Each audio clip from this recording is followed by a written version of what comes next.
আসসালামু আলাইকুম রহমতুল্লাহ বরকাতু। আমি অ্যাডভোকেট মোহাম্মদ শওকত চৌধুরী এরশাদ। আপনারা জানেন গত 14 তারিখ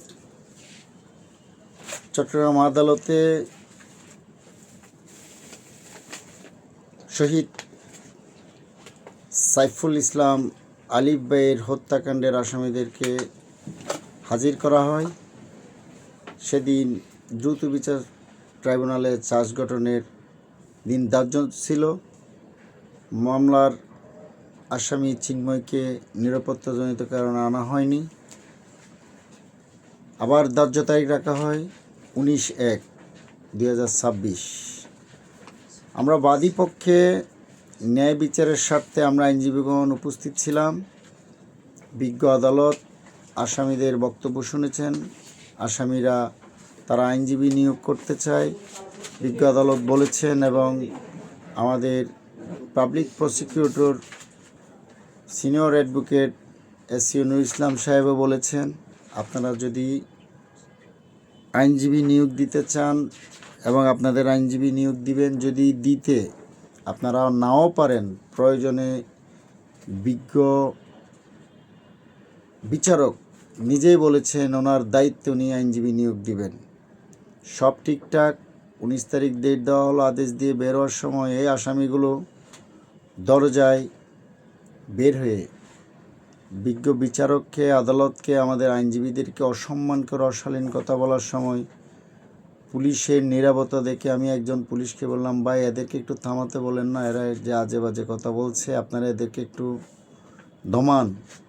তৎক্ষণাৎ সুমন দাস নামের একজন, আমি পরবর্তী আবার পুলিশ সদস্যরা আমাকে নামটা দিয়েছেন, আমাকে ডাইরেক্ট হত্যার হুমকি দিল।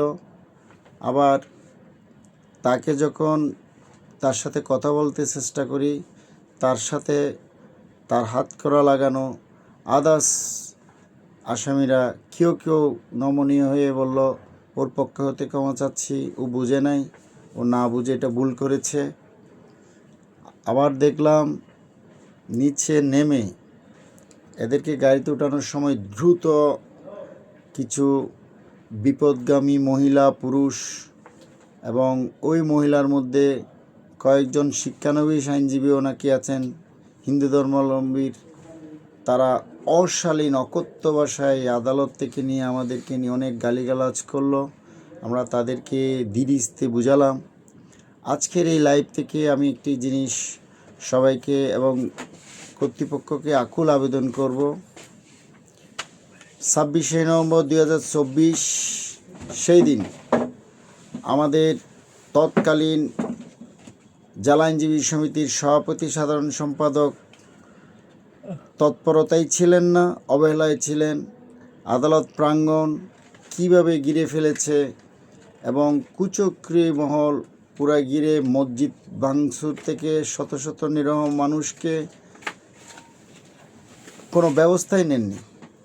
এবং ঠিক অনুরূপভাবে গত 14 তারিখ যে কাণ্ড দেখেছি, যে আক্রমণ, এবং 26শে নভেম্বর 2024 তৎকালীন সভাপতি, সাধারণ সম্পাদকের অবহেলা এবং প্রশাসনের অবহেলায় আমাদের কাছ থেকে একটি ফুল ঝরে পড়েছেন আমাদের ভাই, প্রিয় ভাই অ্যাডভোকেট সাইফুল ইসলাম আলিফ, এবং আরও কয়েকটি হত্যার কাছাকাছি এবং এরকম ঘটনা হয়েছিল।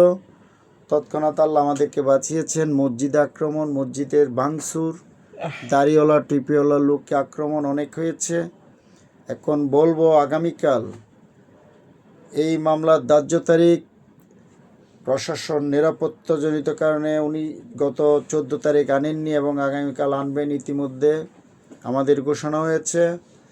আমি চট্টগ্রাম জেলা আইনজীবী সমিতির সাধারণ সম্পাদক মহোদয় এবং সভাপতি মহোদয়ের কাছে আকুল আবেদন জানাবো, আইনজীবীদের উপস্থিতি এবং তৎপরতা, আমাদের আদালতের সম্মান রক্ষা হয় যেন, এবং প্রশাসনের কাছে প্রশাসন যেন অতীতের মতো অবহেলা না দিয়ে কি না করেন, আমি জোর দাবি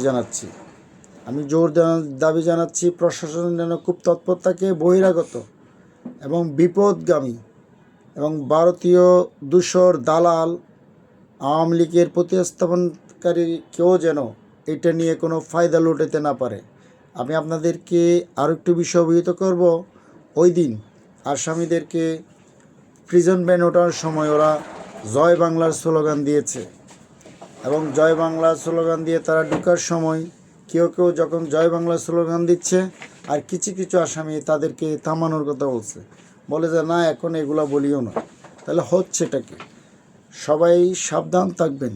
আমরা কিছুতে শহীদ সাইফুল ইসলাম আলী ভাইয়ের বিচারে কোনো প্রহসন, কোনো পক্ষ হস্তক্ষেপ বা এই বিচার যেন বিচলিত না হয়, আমি সবাই তৎপর থাকব, সবাই সচেষ্ট থাকব। ইনশাল্লাহ আগামীকাল সবাই হাজির থাকবেন, প্রেজেন্ট থাকবেন, যেন কোনো তৃতীয় পক্ষ, তৃতীয় শক্তি, কোনো কুচক্রী মহল যেন এখানে কোনো ধরনের ঘটনা ঘটাতে না পারে। সবাই সজাগ থাকবেন। আসসালামু আলাইকুম ওয়া রাহমাতুল্লাহি ওয়া বারাকাতুহু।